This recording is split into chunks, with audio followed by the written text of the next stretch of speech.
This piece is titled Memories, and this is where I began the process with this show. It was with these tiny, I call them hand rocks.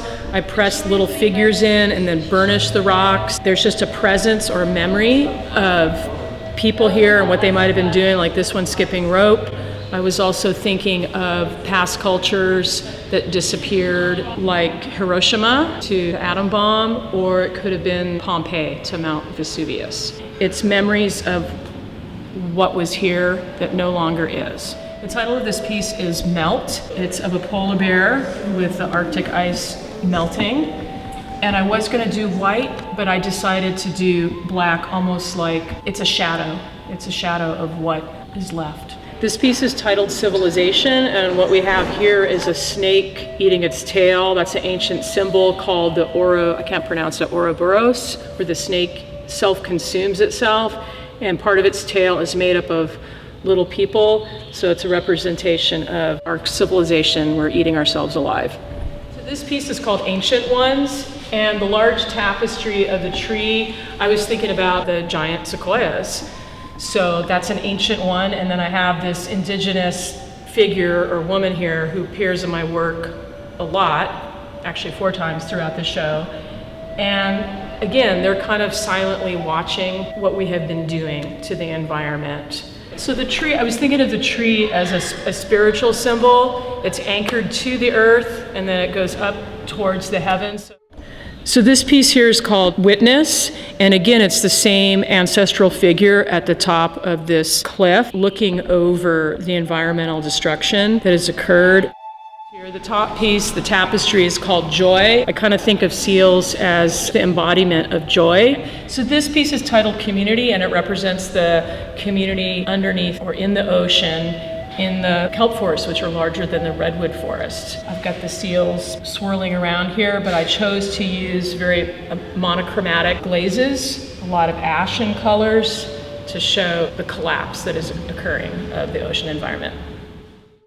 This piece is called Exodus, and I was thinking of exoduses that are occurring now, migration, specifically the Middle East, due to war, or that the environment has been so destroyed that people have to leave because there's not enough resources there. So I was also thinking about the Anasazi in this piece. I tried to make the surface of the image look like a cliff dwelling with people exiting, and what happened was that they used up so much of the wood in their region that the climate shifted too rapidly for them to survive.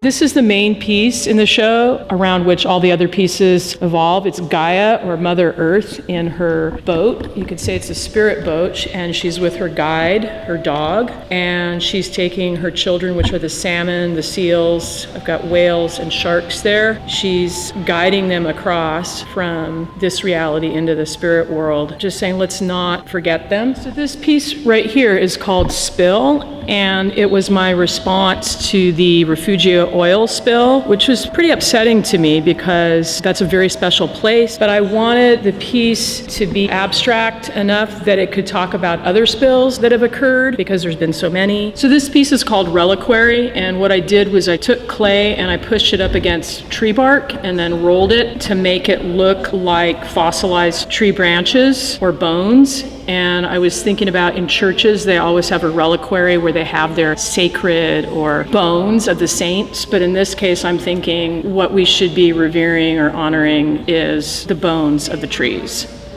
So I have 2 pieces here. This one is Resources with a group of humans on a shipping pallet, and the other piece is titled Slaves, and it's burnished with gold leaf. And I was thinking about, well, specifically American history and how it was founded on slavery. But again, it could reference ancient cultures, and it could reference what is going on now, how humans are used as resources, usually for a small group of people to get ahead. So this piece is called The Oracle, and I'm thinking of her as an ancestor. Could be Native American, could be African. I was thinking more of an ocean guardian or spirit. And if you look closely, there's all kinds of plastic bottle caps, plastic babies, things, detritus that has gathered on what looks like kelp. So I'm kind of thinking of her as a ancestor that's watching, kind of witnessing what has been done to the ocean, to the environment.